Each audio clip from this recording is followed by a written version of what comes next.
from the agencies who were probing the truth his shamelessness.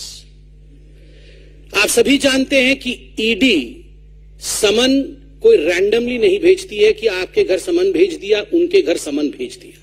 किसी भी संबंध में ईडी अगर समन भेजती है तो वो तथ्यों के आधार पर, एविडेंस के आधार पर, उसके आधार पर ईडी समन भेजती है। और हमें पक्का विश्वास है कि ईडी ने या कोई भी जांच एजेंसी जिसने अरविंद केजरीवाल को समन भेजा है, आधारों के बलबूते पर ही समन भेजा गया होगा। बहरहाल हम ये विश्वास रखते हैं, मीडिया में भी हमने देखा है कि ईडी भी शायद जवाब देगी, मगर यह विषय गंभीर है, जनता के प्रांगण में। This is a public issue and that's the reason as to why Bharatiya Janata Party, the world's largest political party, should also reply to this. Arvind Kejriwal और आम आदमी पार्टी को किसी पर भरोसा नहीं है, किसी पर विश्वास नहीं है, सीबीआई पर नहीं है, ईडी पर नहीं है, अपने लोगों पर नहीं है, पॉलिटिकल सिस्टम पर नहीं है, इलेक्शन कमीशन पर नहीं है। चलो किसी पर विश्वास नहीं है, कोर्ट पर तो है। चलो लोअर कोर्ट पर नहीं है, सुप्रीम कोर्ट पर तो विश्वास है। अभी 3 दिन पहले मनीष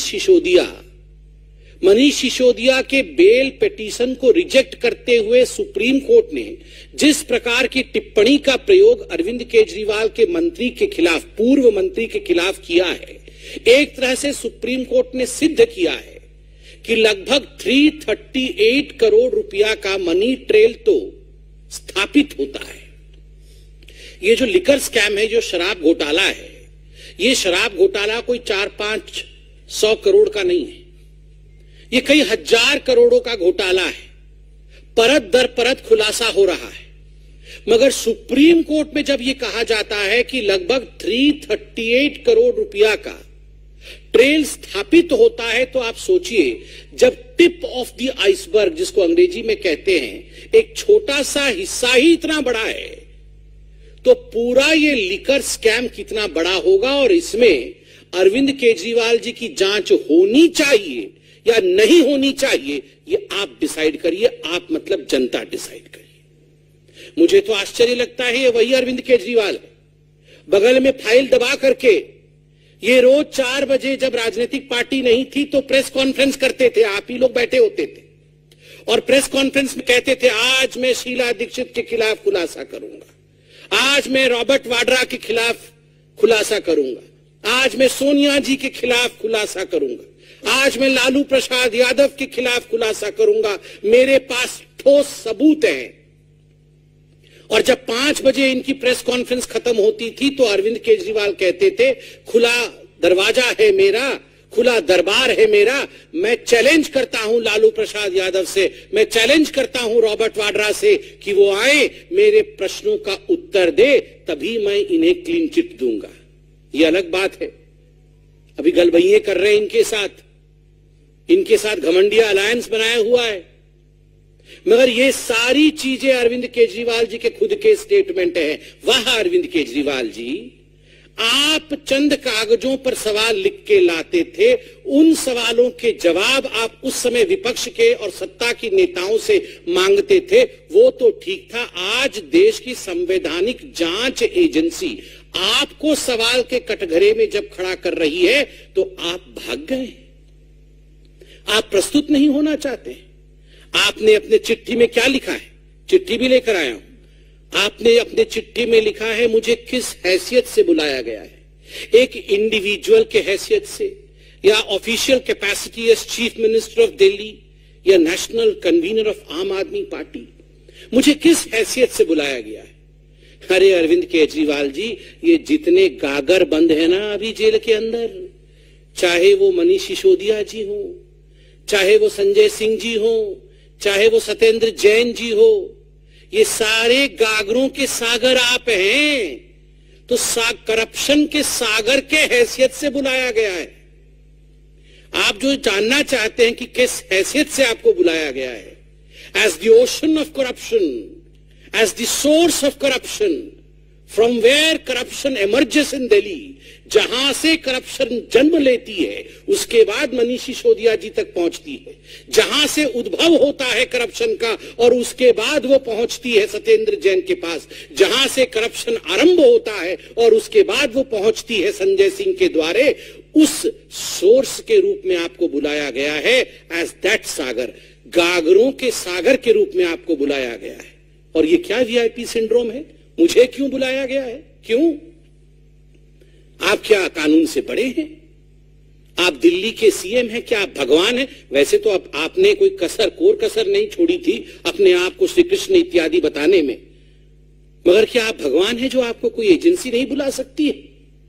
और तो और मैं आज आपसे सवाल पूछना चाहता हूं, ये जो आपके डायलॉग्स होते थे ना, प्रेस कॉन्फ्रेंस वाले डायलॉग, डबल एक्सेल शर्ट पहन करके आप जो प्रेस कॉन्फ्रेंस करते थे और कहते थे कि ये मुझे पता है अब ये मनीष सिसोदिया को भी बुलाएंगे, मुझे पता है कि मनीष सिसोदिया बिल्कुल सच्चा है, बिल्कुल कट्टर ईमानदार है, मुझे पता है संजय सिंह कट्टर ईमानदार है।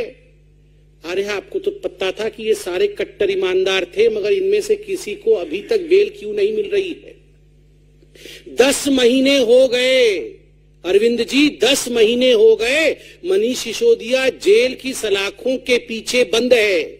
लगभग 6 बार सर्वोच्च न्यायालय तक जा चुके हैं बेल एप्लीकेशन लेकर। और क्या कहा न्यायालय ने बड़े स्पष्ट रूप से कहा, one aspect regard to the transfer of money ₹338 crores is tentatively established. We have therefore dismissed the applications for bail. ये कहा है सुप्रीम कोर्ट ने मनीष सिसोदिया जी को लेकर। क्यों? इतने कट्टर ईमानदार थे अरविंद केजरीवाल जी आपके अनुसार, तो बेल रिजेक्ट क्यों हुआ? आप संजय सिंह जी के लिए कह रहे थे ये बड़े क्रांतिकारी नेता हैं, इनको फंसाया जा रहा है बीजेपी की ओर से। कोर्ट ने क्या कहा? राउज एवेन्यू कोर्ट ने जो कहा है, मैं कहता हूं, in prima facie view of this court the fact stated and material placed before the court nowhere show और suggest that his arrest in the present case is unwarranted or unreasonable, as allegations have been made against him or his being directly associated with activities related to the proceeds of crime of the present case. ये बहुत स्पष्ट रूप से कहा गया है कि कोई जो एलिगेशन लगाते थे आप कि ये पॉलिटिकली मोटिवेटेड है, ऐसा नहीं है। मटेरियल जो रखा गया है कोर्ट के सामने वो दिखाती है कि ये अनरीजनेबल नहीं है ये अरेस्ट, बड़े स्पष्ट रूप से। फिर आप कहते हैं कि हमें अब सुप्रीम कोर्ट पे भी भरोसा नहीं है। इतना नहीं अरविंद केजरीवाल जी, आपने अपने चिट्ठी में लिखा है कि ये मनोज तिवारी जी, इनको कैसे मालूम पड़ गया कि मुझे समन होगा और मुझे अरेस्ट किया जाएगा। ये अरविंद जी, ये मनीष सिसोदिया जी को जब ईडी ने बुलाया था और जब संजय सिंह को ईडी ने बुलाया था, तो आप अपना भाषण खुद निकालिए। आपने खुद अपने भाषण में कहा था, मुझे मालूम है ये मनीष सिसोदिया जी को छोड़ने वाले नहीं है, मनीष सिसोदिया जी को ईडी बुलाने वाली है और उसके बाद उन्हें गिरफ्तार भी करने वाली है। ये एक बार नहीं 10 बार आपने कहा था। 2 बार कहने के बाद जब ईडी ने समन नहीं किया, 2 बार कहने के बाद भी जब ईडी ने गिरफ्तार नहीं किया, तो आपने कहा लगता है डेट बदल गया है, मगर होने वाला है। संजय सिंह के समय भी आपने कहा था, मुझे मालूम है ये संजय सिंह जी को भी छोड़ा नहीं जाएगा, संजय सिंह के घर भी ईडी जाएगी, छापा होगा, गिरफ्तारी होगी। क्यों? आपने ईडी को कहा था क्या कि संजय सिंह जी को और मनीष सिसोदिया जी की गिरफ्तारी हो?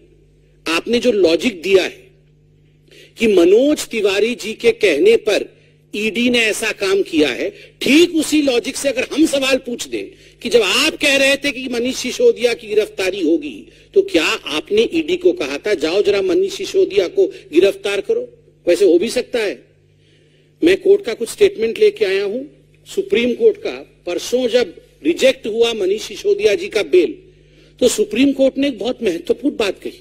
सुप्रीम कोर्ट ने कहा, we are dismissing the application for bail of Manish Sisodiya, but we have made one pointed observation, which is that they have assured, they matlab ED, that they have assured that the trial will be concluded within 6 to 8 months.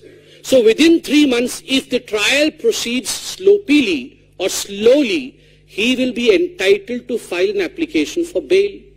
Supreme court ने कहा कि हमें ED ने कहा है कि 6 से 8 महीने के अंदर त्वरित गतिविधि करते हुए ये जो शराब घोटाले की जांच चल रही है उसे पूरा कर दिया जाएगा, और हमें भी विश्वास है पूरा कर दिया जाएगा। अगर धीरे धीरे इन्वेस्टिगेशन चले, ईडी अपनी पूछताछ में लचर रवैया अपना ले, ईडी अपने काम को धीरे धीरे या स्लोपीली करे, तो फिर आप कोर्ट में आकर एक केस करना। ईडी ने तो जल्दी जल्दी आपको जांच के लिए बुलाया। ईडी चाहती थी कि अरविंद केजरीवाल बतौर इस